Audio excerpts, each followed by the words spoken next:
Porém, a gente não tem um tipo só de bioreatores. Existem diferentes bioreatores, porque já que tem célula que precisa ser aderida, tem célula que vai ficar em suspensão, tem célula que vai ficar em agitação, cada tipo de bioreator pode suprir isso. Então, a gente tem bioreatores que têm várias camadas para que as nossas células fiquem aderidas, ou bioreatores de tanque agitado, onde as células vão ficar agitadas no meio de cultivo. Então, isso vai depender de como essa célula precisa ser cultivada. E aí, no caso, tem uma outra imagem de um bioreator industrial. Então, a gente pode ter um bioreator com um tanque muito maior, um processo muito mais complexo, para que a gente tenha uma grande quantidade de produto, de produção do que a gente precisa. Então, assim, simulando, né? No caso, pensando assim, de uma maneira geral, o bioreator ele é uma simulação da homeostase de um organismo? Isso, ele simula ainda mais do que a gente consegue fazer no laboratório. Ele seria algo mais próximo de como o organismo estaria fazendo. Ah, legal. Então você estaria ali aplicando nesse bioreator, né, sua solução de estudo, né? No caso já não seria mais um estudo, eu já estou pensando em algo voltado para a população, né? E de uma certa forma já pensando no resultado final, como que vai ser levado isso para a população e o subproduto que vai estar saindo dessa etapa. Dessa etapa. Isso. Então, a ideia do bioreator seria essa.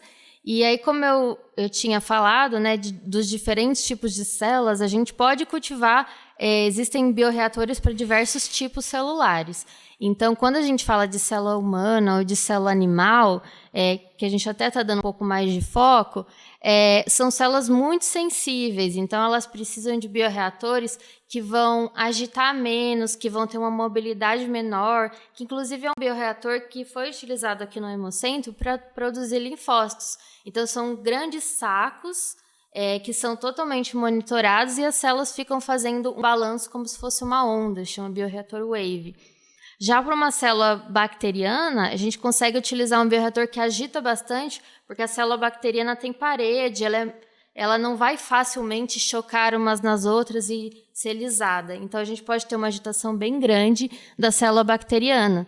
Até entrando nesse assunto, né, a gente sempre fala que pode ser vários tipos celulares, mas alguns exemplos, né, de tipo celular que a gente utiliza para cultivo podem ser bactérias, podem ser leveduras, que são fungos unicelulares, que são bastante utilizados, por exemplo, em processos que a gente conhece tem muito tempo. Tem registros de em 6.000 a.C. que os babilônios, por exemplo, eles faziam cerveja. Então, para fazer essa cerveja, eles deixavam as leveduras, que são células desses fungos, dentro de barris, de compartimentos, para que essas células, então, realizassem o seu metabolismo e produzissem a cerveja. Então, isso também é um tipo de cultivo celular, não em ambientes controlados, mas é uma forma de utilizar uma célula para dar origem a um produto de interesse. Então, no caso, leveduras podem ser utilizadas. Além disso, a gente também pode usar células de insetos para produzir alguma coisa, ou células de plantas e, claro, as células de mamíferos e humanas também.